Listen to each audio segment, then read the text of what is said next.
Hello, my name's Clinton and I'll be your guide through this module of Day 3. We're going to talk about identities involving trigonometric functions. Please don't forget to pause this presentation at any time if you need a little bit more time to think about something. I'm sure you're familiar with the two basic trigonometric functions, the sine function and the cosine function. We can define a whole family of other trigonometric functions in terms of these two basic ones. Most important is the tangent function, tan x equals sine x on cos x. But there's also the secant function, sec x equals 1 on cos x, the cosecant function, cosec x is 1 on sine x, and the cotangent function, cot x equals 1 on tan x. Before we continue, make sure your calculator is in radians mode. If it's still in degree mode, you will find yourself continually getting the wrong answer. We're going to study some trigonometric identities. These are just relationships between the various trig functions. You've probably seen this identity in high school. This is the most important trig identity and is the one from which a whole bunch of others are deduced. Cos squared x plus sine squared x equals 1 for any value of x. Remember that sine squared x means sine x all squared, and similarly for cos. For another identity, let's see what happens if we divide the equation we saw before through by cosine squared x, which we can do so long as cos x is non-zero, that is, when x is not an odd multiple of pi on 2. Here we have divided the three terms through by cos squared x. Of course, cos squared on cos squared is 1, sine on cos is tan, so sine squared on cos squared is tan squared, and 1 on cos is sec, so 1 on cos squared is sec squared. This gives the identity 1 plus tan squared x equals sec squared x. The trig functions are periodic. As you can see with this graph of y equals sine x, the graph repeats itself every 2 pi.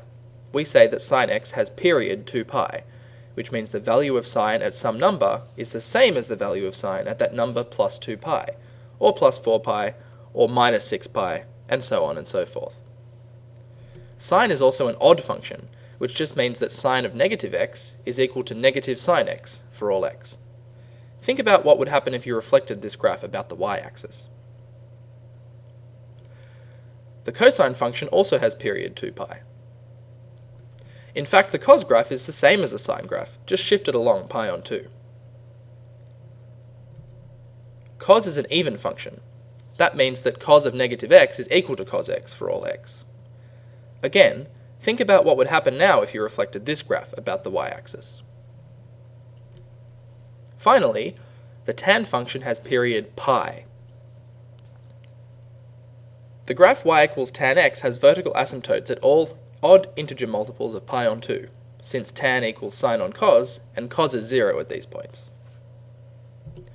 Tan is an odd function as well, the same as sine. Trig functions were first conceived of as ratios of sides in right-angled triangles. The sine of an angle gives the ratio of the opposite side to the hypotenuse. The cosine of an angle gives the ratio of the adjacent side to the hypotenuse, and the tangent of an angle gives the ratio of the opposite side to the adjacent side. A lot of people choose to remember this using the helpful mnemonic SOHCAHTOA, which consists of the first letters of the words sine opposite hypotenuse, cos adjacent hypotenuse, tan opposite adjacent. We can use this idea to give exact values of trig functions at some important, frequently appearing angles. Consider these two right triangles, the first an isosceles, two equal sides, with equal sides of length 1. Then Pythagoras' theorem gives that the hypotenuse is the square root of 1 plus 1, which is the square root of 2. The second triangle is 1/2 of an equilateral triangle. Remember, an equilateral triangle is one with 3 equal sides, of equal sides 2. Then half of the bottom side of this triangle will have length 1, because 1 is half of 2. The hypotenuse still has length 2, and the remaining side then, by Pythagoras' theorem, has length square root of 2 squared minus 1 squared, which is the square root of 3. Have a think about how you can get some of these exact values of trig functions from those two triangles above. For example, the two non-right angles in the isosceles triangle are both pi on 4. The opposite side has length 1, the hypotenuse has its length square root of 2, so the sine of pi on 4 is 1 over the square root of 2, using SOHCAHTOA.